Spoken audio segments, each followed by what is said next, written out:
bakerXderek coming at you live in 60 FPS. I always was doing 60 FPS for a while back then, but it's pretty taxing on the battery on the Hero 3, and I'm sure it is on the Hero 4 as well, but I just figured we're going to be on the freeway today because we're going to go visit my old buddy Chris, aka Kyfen, aka Bife the Kyfe with a Millie Gibson.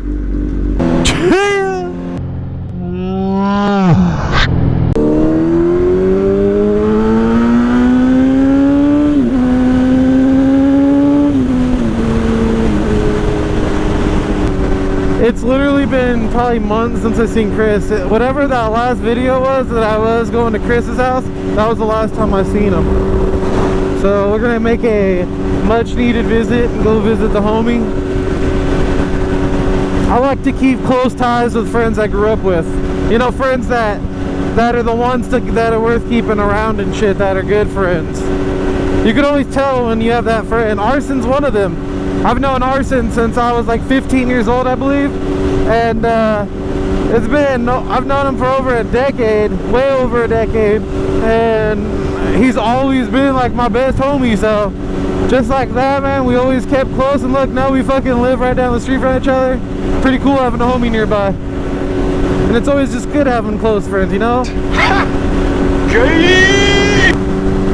Marijuana got legalized in like 3 fucking states. So if you live in one of those states, which is California is one of them, which was long needed, so if you live in one of them states, so I thought I would continue the theme of one of my last videos, where if you haven't seen it, I'll put it right here. It's called The Story of How It All Began, and I basically described how I got into motorcycles and started on motorcycles, and then I had some comments on how I got into moto vlogging. And there's an interesting story I don't think I mentioned as well about the 636, so we'll go ahead and start with that. Now, when I bought my 636, I worked in the city called Norco, which is it's pretty close to Ontario, which is the city my bike was in when I found it on Craigslist. And I ended up finding on Craigslist after I got skipped out on the deal on this stupidly clean Honda CBR. It was like an 09 or some shit, and the guy only wanted like $2,800 for it. It was such a fucking steal. And then last minute, when I got the money and I was gonna go meet the guy, he goes, "Sorry bro, I hate to do this, but my buddy all of a sudden wanted the bike and he's my friend, so I gotta give it to him." Fucking dicked me out. I was stupidly bummed. But if it wasn't for him, I would never have the X36. So I go ahead and I continue looking on Craigslist, because you know, when you're looking at a bike on Craigslist, you're fucking living on the website. Because when it comes to Craigslist, if you don't hit up a good deal on a bike within like that first hour or two that it's posted, you're gonna get fucking screwed over. You'll lose it, because there's somebody out there that's just like you looking for the same exact shit. So I end up finding this 636. The guy said runs great, and he only wanted $2,800 as well. And I'm like, shit, he wants the same price as what I was gonna pay. And mind you, at the time, I was so lucky. I was able to get a loan from my mom for I think $1,000, so I saved up the other fucking $1,200 or so. And I was like, fuck yeah. So I called him, I was like, dude, if you could take $2,300, I'll come right now and take that shit from you. So he goes, "I'll tell you what, I already got a guy over here on his way over here, but I did tell him first come first serve." So I go, "Where are you at?" I get his details. I fucking race over to his house, end up being the first one there. Test ride the bike. If you guys could only fucking see the smile and grin on my face when I first rode that bike, I was like a little kid in the candy store that fucking had all the free candy he wanted and was fucking long digging a De La Rosa and a can of Lucas. And I was like, I'll take it.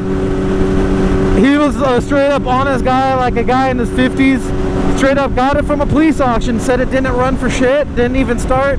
He said he put a new fuel pump in it, and right when he put that in, he said he pressed the start button, the bike fired up in a millisecond. You're like sex juice initiated. Ever since then, I bought the bike, and the bike ran for me all these years until you just had my fuel pump go out again. And that's mind you probably put a used one in there, so that shit lasted me over 40,000 miles. And yeah, look at how long the 636 lasted, so that's fucking awesome.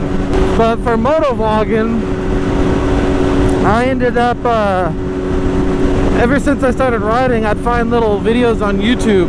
And you know, before GoPros were so mainstream and, you know, action cameras were fucking nothing at all, when I would see somebody with a fucking point of view camera like M13, he's the OG of motovlogging. When I saw M13, that point of view from a motorcycle, it was like mind-blowing to me to see that. Like, I was like, fuck, that's so cool. You can literally see the dash and him riding, and I was just blown a fucking away at just the camera angle and how cool that was. So long story short, I start watching M13, the Garden Snake, C2W, Downshift 83. They were all OGs before me that I started watching. I was loving this so much, and I was like, fuck, I ride a bike. So I end up looking on Craigslist. I'm a poor ass motherfucker at the time, and I find this guy who actually works for GoPro. We're actually about to pass right by where he lives out here in Riverside, and I guess he tests them for a living. And this is at the time when the Hero 2 just came out. So think of how new the GoPro Hero 5 Black is right now. This is how that camera was at this time.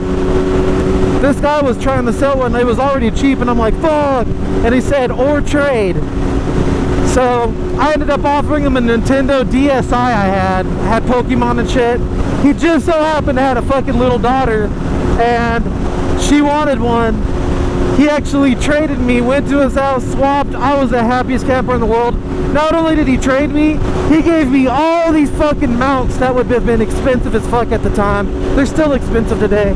Hooked me up with all these mounts, set it up on my GoPro or on my helmet, went through millions of trial and errors with microphones, this and that, video editing, learning this and that. And all this time later, here I am today still doing the shit. So it all started from me just trading a Nintendo DSi to somebody that works for GoPro, getting a sweet deal on a brand new fucking GoPro, and just having trial and error, uploading so many videos of shitty ass audio footage, not knowing how to render, edit, all the technicalities, and I just learned to, I guess, master the craft, I guess you could say, over time. Whoa, shit. Some napkin debris. You guys like my little add-on mirror? Finally got me some. I was tired of not being able to see behind me. After having one on the Grom, I was like, fuck, I love this. Let me go ahead and have that. And I mostly just have it just for like a cop check, so I don't have to fucking break my neck. But guys, pretty much how it happened. Started my channel and started uploading, and I guess people liked my dickheadisms and chia-isms. And for those of you that stuck with me through all these years, I fucking love and appreciate you guys. And as long as I'm alive and can ride a motorcycle and record and edit videos, I will always be making motovlogs. But that's gonna go ahead and conclude this little video. If you guys have any other stories you'd like me to tell of anything, I mean, if you're interested in hearing anything, tell me in the comments down below, and I'll try to cover as many as I can. And as always, got my new Two Brothers exhaust. If you guys want to check that out, got that down below. And all my other info, you can get my keychain, go ahead and pick one of those up. And I got some stickers down below. And if you enjoyed this video, don't forget to hit the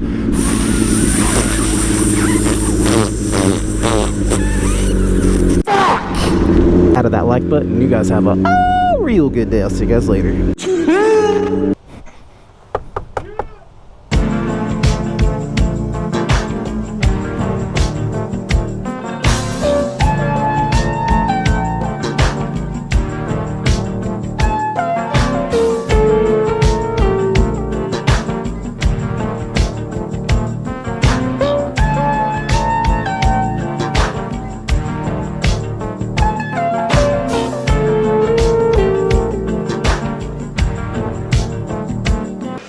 Yeah!